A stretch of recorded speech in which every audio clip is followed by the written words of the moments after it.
Sir, I have a question. Why are designer fashion websites just so bad? Sometimes I'm on like a clothes site and I'm really just trying to continue the cycle of consumerism, but the website just makes it so GD difficult for me to do this. Well, my friend, you have encountered bad user experience. Namaste, my friends. It's Divya G. What does the G stand for? The G stands for good user experience is something that you think that these designer websites would have invested in, given the bloody prices of some of these things. Like someone explained to me, how are you charging this price for a pin? This pin better hold together my whole life. But something a bit more reasonable is this. We love a good cycle. This is a Brevity backpack, our sponsor for this video. And for once, it's actually comfortable on the shoulders. No back problems for me. Been using it for uni and I actually love it because it holds a fair bit. Super cute everyday bag. I think they have like 11 colors and you can go check them out at www.brevity.co/itsdivya. But yeah, thank you guys for supporting my sponsors, which helps to support me. It helps me just, live.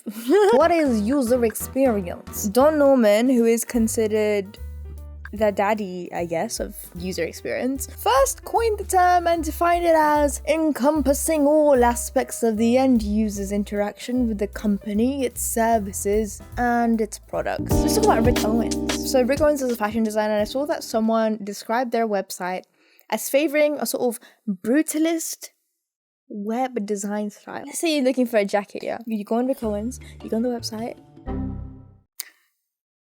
fog machine. I don't know who the audience is. I don't know if this is like the best use of the landing page real estate when you normally have mere seconds to attract someone's attention, but I guess rich people, they like wacky things. So what I'd normally do is I'd hover over women's and then it would click or expand down to some categories, right?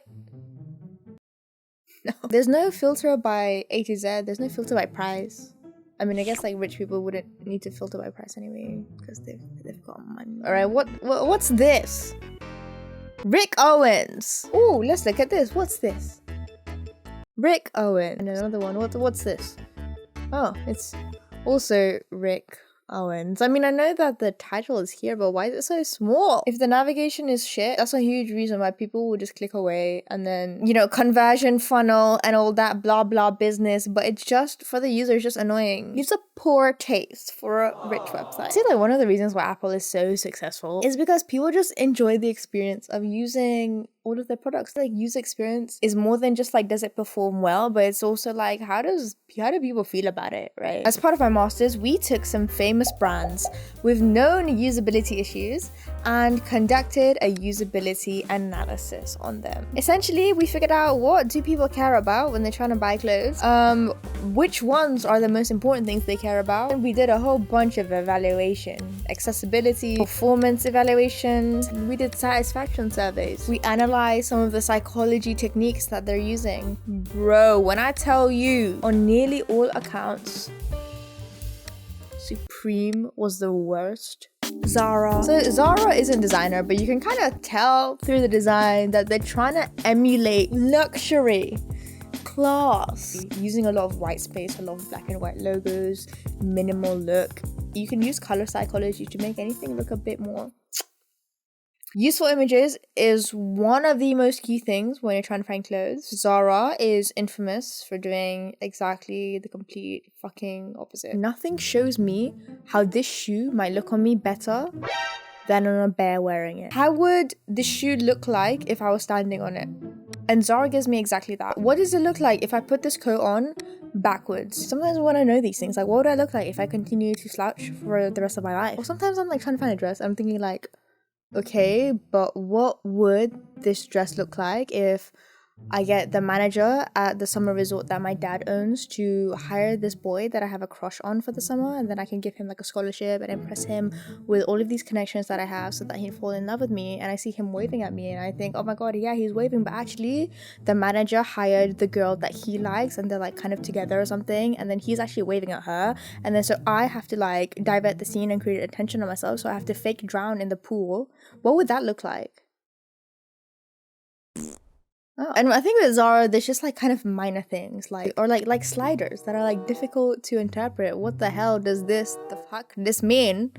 And they don't even kind of work unless you use them a certain way, or like you have logos that take up too much of your attention and the actual images are kind of boring, or titles for pages that are just missing. And Zara has this layout that's going for a more like editorial lookbook.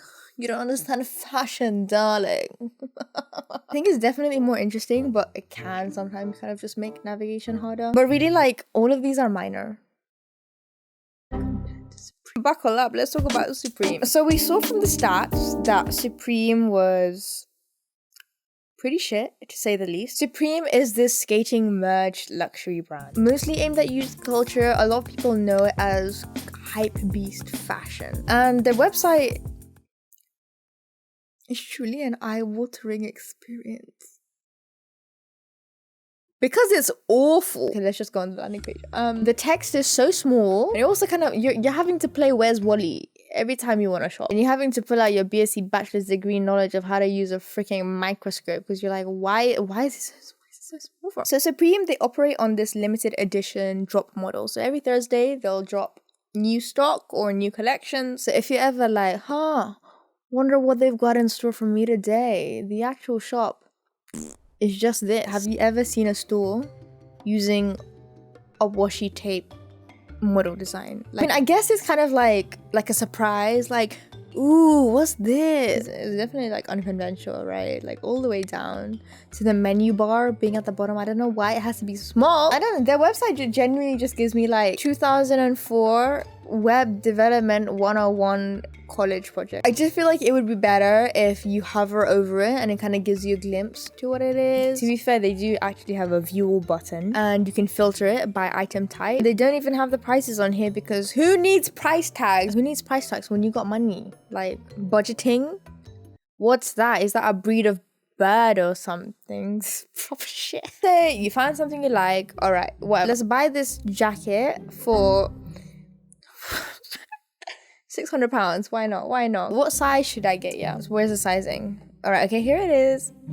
And here's the sizing for every specific item with no units of measurement. Helpful comparable sizing by country sizing standard. No visual guide of what it'll look like on a person. Good luck. I think like things like having headings, having kind of like a bigger font size, having easier, clearer labeling, just even like back buttons, having distinguishable groups of clothing, having filters, having easy to read sizing and delivery information kind of organized in a good layout, and kind of structures that follow what people expect might seem minor, but it can really be the difference in having like a truly great and smooth user experience. They have a button called random, which is just like random videos. I feel like fixing this is probably a bit less important. So random has this video of like a supremed up Gundam fighting. I love this little email button. Like genuinely, I would be so curious to know like who clicks on this. The lookbook. So this has a preview button that's broken, and I guess these are like collections. If you click on this and then you're like, yeah, all right, I've had enough. The back button doesn't even take you back, and then okay, and you're like, all right, there's an accessibility button. Let's click on that. What does that do? It just takes me to the shop. Speaking of accessibility, a lot of these websites are just like not passing accessibility standards, darling. Sometimes the contrast is too low. Sometimes the font sizes are literally unreadable. So it's like, yeah, why don't you just like increase the size of the page? The point is, it should be easy to use from the get-go. People shouldn't be having to make all these weird workarounds just to get the site to work for them, you know? Pictures have no kind of alt description tags. You can't navigate for the life of you via keyboard. It's really disheartening to know that like so many websites aren't focused on accessibilities when people with disabilities or impairments deserve to be able to use the sites as easily as possible. But like, why is Supreme laid out this way, right? Like, does it even matter? Does anything even matter? Well, turns out they earn $500 million annually, approximately, with like 60% of these coming from online. So even still, they're doing well from themselves. As a sort of exclusive anarchist going against the flow brand, which is a bit ironic because they're like one of the biggest capitalist brands. They want to be seen as like rejecting convention. This very unconventional layout of the website helps to position and kind of strengthen its brand identity. And I think the same goes for like Zara, Rick Owens, Gucci. They all make noise. They all have either with like wacky poses, and it kind of aims to stand out a little bit more than just the norm, because a lot of fashion websites nowadays they all look the fucking same. But I think the question really is, at what cost? Like where's the balance between doing something a bit more expressive, artistic, aesthetic, visual element, and something that is a usable website without being boring, without being bland? Conventional layouts might be like boring, but if it helps us achieve our goals, and it helps the company achieve the goal of I want to sell something, is there kind of really anything bad about that? But I thought it was really interesting because you'd think like these big ass like companies would kind of invest in that, or like the choices that they chose to make was really interesting to me. Let me know if you actually like the websites and the kind of decisions that they've chosen to go for. If you know other websites that you think, what the actual fuck? So this is kind of a new type of video because I want to get more into design and stuff, but I don't want it to be like a lecture, like snooze. So I'm trying to make this just a bit more conversational, a bit more fun, a bit more lighthearted. Let me know what you think about that. And yeah, thank you for watching all the way to the end. You guys are great. Thank you for supporting me. But this is why bell notifications, like, comment, or whatever. And I make books, designs, and bookish design content. So if you want to see more, holler at me. Follow my social media and that. And I hope you guys are safe and well. Bye. Oh, I didn't hug. I'm so lazy. Okay, there's the hug. If you're wondering why I hug at the end of my videos, is because I'm a very non-affectionate person in real life, so it makes me uncomfortable. So an inanimate object is the only thing I can kind of source in my hug. But anyway, boop. Product. The more frustrations people feel, the more they're likely to like. Sometimes the websites are just looking so dodgy, and I think, nah, man, if I buy something from here, they're gonna steal my full name, my birth details, my address, my passport, my social security number, my TIN, my NI, my WAP, my ISBN, TNTN. Let's pretend that everyone has clicked on every sponsorship that I've ever done, and suddenly I make it big on YouTube and I can buy a Gucci jacket now. What are you looking at? I can dream. Budgeting? The only budget I think is I don't know.